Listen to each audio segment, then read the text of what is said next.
Philippe Cornu, je réside à Bréal, commune voisine de La Roche-Douatre. Je suis griteur depuis 4 ans. C'est pas un métier, c'est une passion.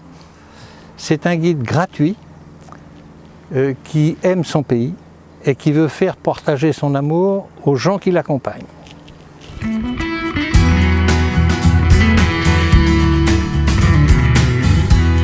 sommes ici au site de La Roche-Douatre avec un précipice de 118 mètres. C'est une montagne ici qui était plus haute que le Mont Blanc. Et l'érosion et l'usure du temps a fait que c'est redescendu aux alentours de 150-200 mètres. On passe la Rouvre, qui est une petite rivière qui se jette dans l'Orne à 3 km d'ici. Et c'est une rivière intéressante car elle est pleine de truites. Il y a même des écrevisses. Maintenant, il n'y a plus que des écrevisses américaines, sauf dans un petit ruisseau sur la droite où il y a encore des écrevisses à pattes blanches. Il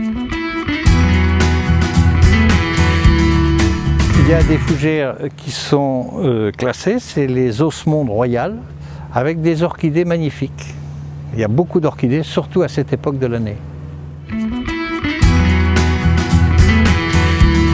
Donc quand les personnes intéressées viennent, je leur donne rendez-vous devant l'office de tourisme de La Roche-Douatre. Ensuite, nous partons soit à pied.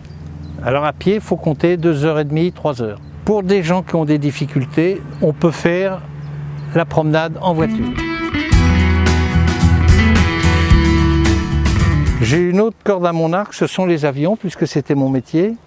Et beaucoup d'avions sont tombés pendant la guerre. Et j'ai fait partie d'une association qui a créé des monuments pour les aviateurs disparus.